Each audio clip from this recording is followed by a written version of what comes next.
The blue ring of the doorbell camera didn't just record, it judged. In the silent, manicured cul-de-sac of Whispering Pines, that tiny sapphire glow was the only thing awake at 3:17 a.m. besides Elena Vance. Elena moved with the heavy, leaden gait of a woman who had spent 12 hours standing over open chest cavities and monitoring failing vitals. Her pale blue scrubs were wrinkled, stained with a smudge of chlorhexidine and a drop of coffee that felt like it had been spilled a lifetime ago. To Elena, her uniform was a badge of service. To the wide-angle lens of the Ring camera at 142 Oak Court, she was a blur in surgical gear, hooded figure, suspicious loiterer. She didn't know that yet. She didn't know that as she fumbled with her keys in the porch light of her own home, the small bungalow she'd moved into 3 months ago, a digital wildfire was spreading through the neighborhood's private messaging app, SafeWatch. 3:19 a.m., Arthur, admin alert. Unknown female in medical disguise scouting properties on Oak Court. But up. Possible distraction tactic. Watch your back. 3:20 a.m., Linda, I see her on my feed too. She's hovering at the door. Should I call 911? 3:21 a.m., Mark, wait for backup. I'm heading out with my flashlight. This is the third stranger this week. Elena finally found her key. Her fingers were numb, a side effect of the industrial-grade air conditioning in the ICU and the sheer adrenaline crash of a night where she'd lost a 20-year-old to a motorcycle accident. Her eyes burned. All she wanted was a bowl of cereal and a sleep so deep it felt like a temporary death. But the lock stuck. It was an old door, prone to swelling in the humidity of a late summer night. She rattled the handle, leaning her shoulder against the wood, her heavy medical bag thumping against her hip. Across the street, a curtain fluttered. Whispering Pines was the kind of neighborhood that prided itself on vigilance. They had a gated entrance, though the gate was often broken. They had a no-soliciting sign that was larger than the street name. But mostly they had a collective anxiety that lived in their pockets. The SafeWatch app was meant to report porch pirates and stray dogs. Instead, it had become a digital coliseum where reputations were slaughtered before breakfast. Elena was an outsider. She worked the night shift, which meant she was invisible during the neighborhood's normal hours. She didn't attend the Saturday morning bake sales or the Sunday afternoon lawn mowing rituals. She was a ghost who drove a dented sedan and returned when the world was gray and silent. Come on, Elena hissed at the door, her voice cracking with exhaustion. She gave the door a firm kick at the base, a trick her landlord had shown her. The sound echoed in the silent street. Almost instantly, a high-powered LED tactical flashlight cut through the darkness from the sidewalk. Hey, step away from the door. Elena froze. The light was blinding, a white-hot spear that turned her vision into a kaleidoscope of dancing spots.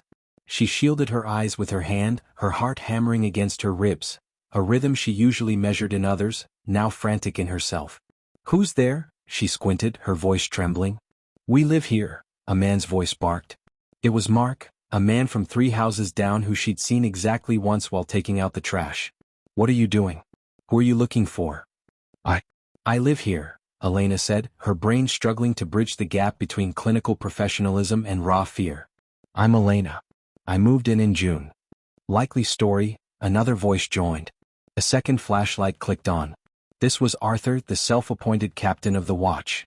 He stayed 5 feet back, his phone held out like a shield, recording her. We've been watching you on the app. You've been scouting this house for 10 minutes. You're wearing a mask. Elena realized her surgical mask was still dangling from one ear.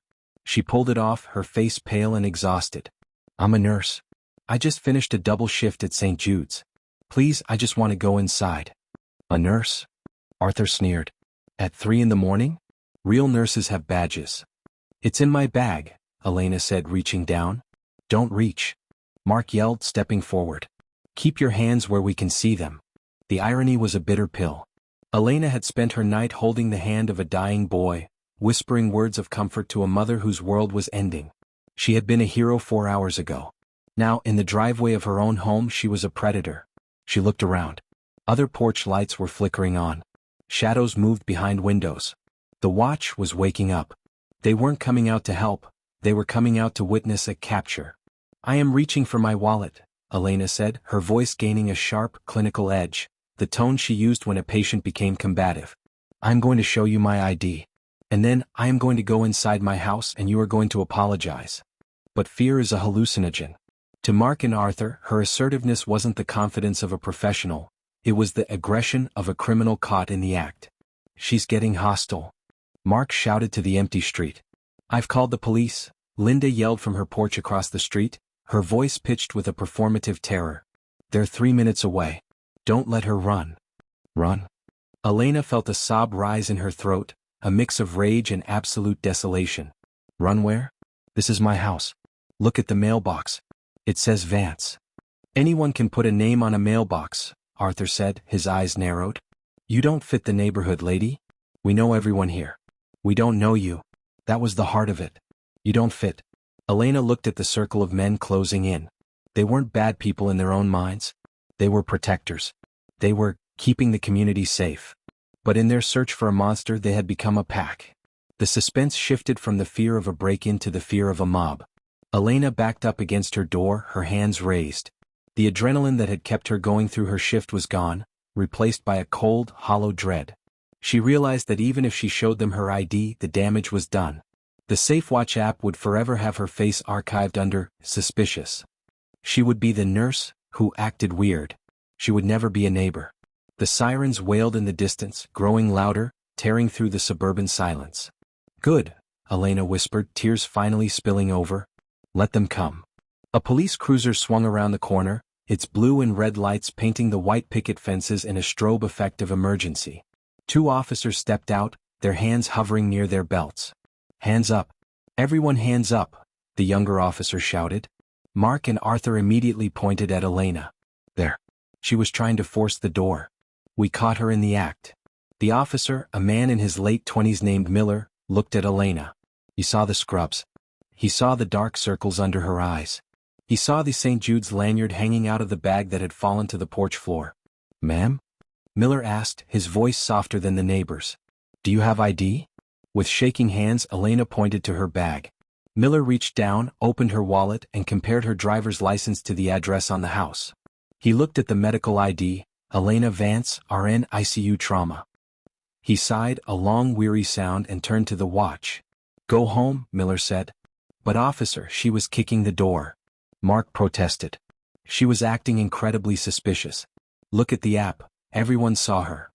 "She lives here, Mark," Miller said, his voice flat. "She's a nurse. She's been saving lives while you were sleeping. The only people disturbing the peace tonight are you two. Go home." The silence that followed was heavier than the one before. Arthur and Mark didn't apologize. They mumbled something about being careful these days, and just doing their duty, before retreating into the shadows of their own homes. The porch lights clicked off one by one. The digital world of SafeWatch went quiet as people deleted their comments, realizing there would be no bust tonight. Officer Miller stayed for a moment. "You okay, Doc?" "Nurse," Elena corrected, her voice a ghost of itself. "Right. My sister's a nurse. Tough gig. I'm sorry about this. People they get a little crazy with those apps. They start seeing ghosts everywhere." "I'm not a ghost," Elena said, looking at the dark windows of her neighbors.